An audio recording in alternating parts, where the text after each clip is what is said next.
Assalamualaikum warahmatullahi wabarakatuh. Kembali lagi saya membacakan treat horor yang ditulis oleh Om Ras yang berjudul Ruko Berhantu. Pengalaman tidak mengenakan ini terjadi sekitar tahun 2021 pada sebuah keluarga yang baru saja menempati sebuah ruko atau rumah toko di salah satu kota yang berada di Kalimantan. Untuk nama daerah sudah disamarkan. Kesibukan terlihat pada sebuah ruko yang menjual perlengkapan dapur tersebut. Karena selain banyaknya pembeli yang mengantri, di sana juga terdapat orang-orang yang membantu keluarga si pemilik ruko itu untuk memindahkan barang dari truk menuju ke lantai atas ruko yang akan mereka tempati. Rahma merupakan anak tertua dari keluarga itu. Terlihat asik menata kamar di lantai atas. Kamar itu tidak terlalu besar tapi cukup nyaman untuknya. Tiba-tiba terdengar suara mirip seperti besi yang diseret di lantai keramik tersebut, yang membuat Rahma merasa terganggu. Ia lantas berniat untuk menegur si pembuat suara yang sangat mengganggu itu. Ketika suara dering telepon masuknya berbunyi nyaring. "Halo? Rizky meninggal. Kecelakaan tunggal jam 3 dini hari tadi," ujar suara dari seberang telepon. "Apa? Kau jangan bercanda, Ti. Tidak boleh mempercandakan nyawa orang. Aku serius. Demi Tuhan aku serius, Rahma." Rahma terduduk di ujung tempat tidur yang belum sepenuhnya rapi. Untuk beberapa saat ia termenung hingga akhirnya air mata mulai berjatuhan di pipinya. Kriet! Pintu terbuka. Seorang wanita parubaya masuk dan alisnya tampak mengerut begitu melihat Rahma yang sudah menangis sesegukan. "Kenapa sayang?" tanyanya lembut. Rahma tak serta-merta menjawab, tapi ia langsung membenamkan wajahnya dalam pelukan hangat sang ibu. Pelukan dan elusan ibunya mampu menenangkan Rahma. Lalu setelah dirinya sedikit lebih tenang, Rahma pun menceritakan apa yang sudah terjadi pada kekasihnya yang 2 bulan lagi akan menikah. Bu Hayati tak kalah kagetnya. Ia benar-benar tak menyangka. "Apa kabar itu sudah kamu buktikan? Kalau belum, ayo sekarang juga kita ke rumah Rizky," ujar ibunya tetap berusaha tenang. Singkatnya, mereka bertiga pun berangkat. Sementara 3 adiknya yang berumur 12 tahun, 8 tahun, dan 5 tahun itu tetap tinggal dengan toko yang tertutup. Dalam perjalanan, Rahma sama sekali tidak bisa tenang. Ia terus menangis dan menangis. Sementara ibunya terus berusaha untuk menenangkan hati putrinya yang saat itu pasti sangat sedih karena kehilangan. Sesampainya di rumah orang tua Rizky, bendera hijau sudah terpasang di depan rumah. Orang-orang pun sudah banyak berada di sana. Melihat kedatangan Rahma bersama orang tuanya, Ati yang merupakan saudara sepupu dari Rizky itu pun lantas menghampiri mereka bertiga. Ia langsung memeluk Rahma dengan raut wajah yang sedih. "Kamu kuat, Rahma. Kamu pasti bisa melalui ini semua," ucapnya tulus. Semenjak hari itu Rahma menjadi berubah tak seperti biasanya. Seperti hari itu saat Apla yang merupakan adik bungsunya itu menangis kejer di tangga, Rahma hanya diam dan acuh saja, sehingga membuat ayahnya marah. Perdebatan mulut antara ayah anak itu pun terjadi dan berakhir dengan Rahma yang masuk ke dalam kamarnya sambil membanting pintu dengan sangat keras. Entah kenapa, tapi semenjak mereka tinggal di ruko itu, rasanya suasana harmonis di dalam keluarganya menghilang. Yang ada di sana sekarang hanyalah kemarahan dan kemarahan yang semakin menjadi setiap harinya. Rahma pun sebenarnya menyadari hal itu. Dan yang membuat ia bersama ketiga adiknya takut adalah pertengkaran kedua orang tuanya yang baru sekali seumur hidup mereka lihat. Bahkan pertengkaran itu mengakibatkan sang ayah keluar dari rumah. Keadaan saat itu benar-benar kacau. Tak ada yang mau mengalah di antara mereka. Hampir seminggu lebih ayahnya tak pulang ke rumah. Tapi ibunya tak nampak sedih maupun khawatir pada sang suami. Sikap ibunya itu sangat berbeda. seperti bukan dirinya, karena ibu yang ia kenal sangat menyayangi sang ayah. Jangankan seminggu, 1 jam saja ayahnya tak mengabari, ibunya pasti sudah kalang kabut. Aku pusing dengan keadaan di rumah sekarang, Ti. Sabar ya. Entah kebetulan atau tidak, tapi yang aku rasa selama kami tinggal di ruko itu, keluargaku jadi tidak karuan. Keadaan panas dan bawaannya ingin marah-marah terus, kata Rahma kepada Ati. Apa jangan-jangan ruko itu yang bermasalah? Maksudmu? Iya, bisa jadi di ruko yang kalian tempati saat ini tuh semacam kayak dikirim guna-guna penghancur usaha yang juga berdampak pada rumah tangga orang tuamu. Alis Rahma berkerut. Benarkah? Tapi ruko-ruko di sebelah itu menjual barang yang berbeda, Ti. Rasanya tidak mungkin kalau salah satu dari mereka yang melakukan itu pada keluargaku. Ati mengangkat alisnya. Aku tidak bilang yang mengirimkan guna-guna itu adalah salah satu dari ruko-ruko di sebelah ruko keluargamu itu. Lalu, kata Rahma. Entahlah, jawab Ati seraya mengangkat bahunya. Perkataan Ati menjadi beban pikiran Rahma saat itu.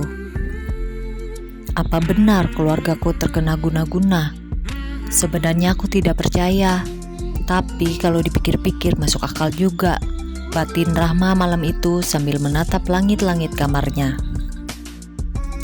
Tiba-tiba terdengar suara lari, langkah-langkah kaki disertai dengan gebrakan pintu kamarnya. Kak, buka pintunya kak, kami takut kak, teriak adik-adiknya. Rahma lantas berlari ke arah pintu, dan ketika pintu dibuka, ketiga adiknya masuk ke dalam kamar. Aplai menangis kencang dalam gendongan Laila. Rahma cepat-cepat mengambil adik laki-lakinya itu dari gendongan Laila. Cup-cup sayang. Kenapa kalian pada lari-lari sih? Tanya Rahma dengan raut wajah sedikit kesal. Mama kak, mama aneh, jawab Tina. Alis Rahma mengerut. Ia tak mengerti dengan jawaban sang adik. Aneh bagaimana? Mama nari kak. Terus tadi pas aku mau antar Aplai ke kamar, Mama malah marah dan ngamuk teriak-teriak. Teriak-teriak? Ah, nggak mungkin. Rumah ini tidak terlalu besar. Jadi kalau Mama teriak kakak pasti dengar, ujar Rahma. Tapi kami nggak bohong kak. Kakak nggak bilang kalian bohong. Tapi kalau Mama teriak seperti yang kalian katakan itu, kakak pasti dengar. Dan tadi kakak nggak dengar apa-apa. Gerak. Suara benda yang jatuh itu mengagetkan mereka. Rahma lantas menaruh adik bungsunya di lantai. Lalu ia berjalan pelan ke arah sumber suara. Alis Rahma lagi-lagi mengerut ketika ia melihat meja yang sengaja diletakkan di tangga oleh ibunya itu malah sudah terjatuh tanpa sebab yang jelas. Lamat-lamat dari arah kamar adik-adiknya, Rahma mendengar suara seseorang yang sedang menyanyi, tapi dalam bahasa daerah yang sulit dimengerti. Perlahan dengan langkah yang sedikit tertahan, Rahma mendekati kamar adiknya yang tak terkunci itu. Di dalam, ia melihat seorang wanita yang tengah duduk di ujung tempat tidur dengan posisi menghadap ke tembok. Ma, panggil Rahma pelan ragu-ragu, tapi tetap ia beranikan. Namun sosok yang ia kira ibunya itu tidak menjawab. Malah nyanyiannya bertambah nyaring. Ma, panggil Rahma untuk kedua kalinya. Hening. Nyanyian nyaring tadi kini berganti dengan gumaman lirih yang hampir tak terdengar. Lalu sosok itu berdiri, namun masih dalam posisi menghadap tembok kamar. Suara tawa mengikik dari sosok itu, seketika membuat Rahma kaget dan ketakutan. Tanpa aba-aba ia berlari sekencang-kencangnya menuju ke kamar di mana adik-adiknya berada. Napasnya tak beraturan begitu ia sampai di dalam kamar. Ketika adiknya nampak menatapnya lekat, kakak lihat dia juga. Rahma berusaha mengatur napas dan bersikap setenang mungkin sebelum menjawab pertanyaan adiknya. Dia siapa? Perempuan yang menyanyi di dalam kamar kami. Dia selalu berada di sana setiap malam, menatap kami dari sudut kamar dengan mata merah menyala, ujar Laila. Dek, kita ke bawah saja yuk, ajak Rahma pada adik-adiknya yang nampak takut untuk melangkah keluar dari dalam kamar Rahma. Tapi setelah dibujuk, akhirnya mereka bertiga pun mau diajak ke bawah. Toko sudah tutup malam itu. Ya wajar saja karena malam sudah mulai larut. Di bawah Rahma mencari-cari keberadaan ibunya, namun tidak terlihat dimanapun. Apakah Mama tengah membeli makanan, pikir Rahma. Saat Rahma ingin duduk, telepon di dalam kantongnya berbunyi. Itu dari ibunya. Dan setelah diangkat, rupanya saat itu ibunya tengah berada di luar dan akan pulang dalam 2 jam ke depan. Rahma lega mendengar perkataan ibunya. Berarti apa yang dikatakan adiknya tadi tidak benar.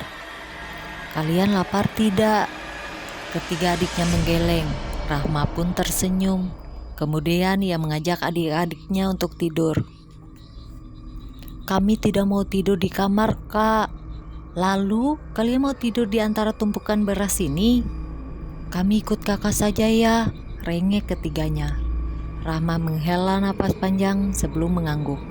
Ya sudah, tapi hanya untuk malam ini saja ya. Ketiganya mengangguk pasti. Malam itu mereka berempat tidur, beralaskan karpet dan berbantalkan guling. Saat adik-adiknya sudah tertidur pulas, Rahma mulai mendengar suara-suara aneh dari luar. Suara itu mirip seperti tembok yang dicakar-cakar, berlanjut dengan suara langkah kaki yang bolak-balik di depan pintu kamar. Rahma terus berusaha menepis bayangan-bayangannya tentang hantu yang sedari tadi terlintas dalam pikirannya. Dari arah luar terdengar suara isak tangis seseorang. Suaranya pelan namun cukup membuat bulu kuduk berdiri. Mana di saat-saat seperti itu Rahma ingin membuang air kecil. Tapi berhubung ia takut keluar kamar, Rahma pun berusaha untuk menahannya. Tapi dengan keadaan yang mencekam seperti itu, Rahma tak bisa lagi menahan keinginannya untuk ke toilet. Ia keluar kamar dengan langkah tergesa. Berjalan melewati kamar adik dan orang tuanya. Saat sampai di toilet, Rahma lantas segera buang air kecil. Dan tiba-tiba saja dari luar pintu terdengar suara cakaran di dinding. Rahma mencoba mencairkan suasana hatinya yang tegang dengan bernyanyi-nyanyi kecil.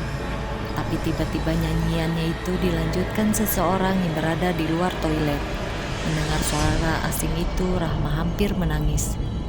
Tubuh dan kakinya terasa gemetar hebat, takut, tentu saja. Rahma terdiam mematung sambil menggigit bibirnya selama beberapa menit di dalam toilet. Dan anehnya, suara orang itu pun ikut hilang. Setelah merasa aman, Rahma pun keluar. Sunyi. Hanya itu yang Rahma rasakan ketika melangkah keluar toilet. Setengah berlari ia menuju ke kamarnya. Akan tetapi saat tiba di depan pintu kamarnya, ia kembali melihat sosok wanita yang sangat mirip dengan ibunya itu. Tengah menyisir rambut di atas tempat tidur dengan posisi duduk menghadap tembok. Ma, sudah pulang? Kretek. Suara di balik lemari mengagetkan Rahma, membuatnya refleks menengok ke arah suara. Dan ketika ia kembali menatap ke arah sosok wanita tadi duduk, wanita itu rupanya sudah tidak ada lagi di sana. Napas Rahma naik turun. Ia melihat sekeliling mencari-cari keberadaan wanita tersebut, namun sama sekali tidak ada tanda-tanda keberadaannya. Apakah aku baru saja berhalusinasi? Rahma memukul pelan kepalanya sendiri, berharap keadaan aneh itu kembali menjadi normal setelahnya. Ia melihat adik-adiknya sudah tertidur lelap beralaskan karpet. Rahma pun akhirnya berbaring di dekat adiknya, berusaha untuk memejamkan mata. Namun baru saja ia terpejam, bayangan sosok wanita itu dan suara aneh di luar toilet tadi membuatnya kembali membuka mata lebar-lebar. Rahma tak bisa tidur. Ia sangat berharap agar ibunya segera kembali. Setelah cukup lama melawan rasa takutnya, dari arah pintu luar terdengar suara ketukan yang diiringi panggilan lembut ibunya. "Rahma, adik-adikmu di mana?" Rahma bergegas bangun dan membuka pintu. Ibunya berdiri dengan raut wajah khawatir segera melihat keadaan kamar Rahma ketika pintu baru saja dibuka. Ia menghela napas lega begitu melihat anak-anaknya sudah tertidur pulas. "Kemana saja, Ma?" Adik-adik menangis dan memaksa untuk tidur di sini. "Ada urusan mendesak terkait urusan kita, Rahma. Mama terpaksa keluar untuk menyelesaikan masalah itu," ucap ibunya pelan. "Aku tidak nyaman tinggal di ruko ini, Ma. Adik-adik pun sama. Makanya mereka memaksa untuk tidur di sini." "Sudahlah, Rahma. Mama sudah cukup tertekan dengan masalah usaha ini. Jadi tolong jangan tambah masalah lagi." Rahma menarik napas panjang. "Entah seberat apakah masalah Mama sehingga Mama tak mau mendengarkan perkataanku," batinnya. Setelah kedatangan ibunya, keadaan yang semula mencekam kini sudah normal kembali. Tapi tetap saja Rahma tidak bisa tidur sepanjang malam. Keesokan paginya, dengan mata yang tampak kurang sehat, Rahma berpamitan untuk keluar. Ia menemui Ati. Rahma menceritakan semua yang ia alami semalam kepada temannya itu. "Aku yakin rukomu itu sudah terkena kiriman guna-guna. Sebaiknya kamu temui ustadz atau orang pintar yang mengerti dengan hal-hal seperti itu. Tapi aku tidak tahu kemana harus mencari orang-orang seperti yang kamu katakan itu, Ti." Ati terdiam. Helaan napasnya terdengar jelas. "Begini saja, bagaimana kalau kita temui Jubai? Katanya kan dia itu punya kembaran gaib dan bisa melihat sebangsa makhluk halus." "Jubai?" "Iya, teman almarhum Rizky itu. Ingat tidak?" "Tapi dia kan sudah pindah kerja." "Tidak, iya, dulu sempat dipindah. Tapi karena suatu hal, dia dikembalikan lagi ke tempat kerja lamanya. Jadi mau sekarang kita temui Jubai." Rahma menghela napas panjang. Kemudian ia pun mengangguk. Keduanya pun menaiki motor berwarna merah hitam tersebut untuk menuju ke tempat kerjanya Jubai. Sesampainya mereka di area tempat kerja Jubai, Ati langsung turun dari motornya dan berjalan masuk melewati pintu kaca itu. Sementara Rahma, ia duduk di atas motornya dengan helm yang masih terpasang di kepala. Tidak berapa lama Ati keluar bersama seorang laki-laki muda sepantara Rizky yang mengenakan kemeja putih tersebut. Saat melihat Rahma, Jubai langsung mengalihkan pandangannya ke lain arah dan ia bersikap seolah-olah tidak nyaman dengan kehadiran Rahma di sana. Sebagai seorang yang perasa, Rahma tahu itu walau Jubai tidak mengatakan apa-apa. "Kalian berdua kenapa bengong?" "Maaf, aku sebenarnya masih banyak kerjaan dan nanti setelah pulang kerja aku akan menghubungimu," ujar Jubai pada Ati. "Aku? Kenapa aku? Kan yang bermasalah Rahma bukan aku." Jubai tak menjawab. Ia lantas segera berbalik untuk masuk. "Keterlaluan, dia bersikap seolah aku ini tidak ada," ujar Rahma tersinggung. Ati mengangkat bahunya. Ia pun tak tahu kenapa Jubai bersikap seperti itu kepada Rahma. Padahal setahunya antara Rahma dan Jubai tak pernah ada masalah. Malam itu saat Rahma dan adik-adiknya sedang menyantap makan malam, ayahnya datang dalam keadaan yang tidak seperti biasa. Wajahnya pucat dan tubuhnya pun kurus. Rahma mendengar jelas ketika ayahnya memohon-mohon untuk kembali lagi. Namun entah apa yang sudah terjadi antara keduanya, sehingga membuat ibunya sama sekali tidak mau menerima kedatangan ayah. Saat akan pergi dari ruko itu, ayahnya lebih dulu menemui Rahma. "Ruko ini panasan, keluarga kita yang tinggal di sini akan hancur. Ikutlah bersama Abah, kita tinggalkan ruko ini." Rahma menatap sang ayah. Ingin sekali ia ikut bersama ayahnya, tapi ia tak mungkin meninggalkan ibunya seorang diri di ruko tersebut. "Rahma, ajaklah adik-adikmu, kita pergi dari sini.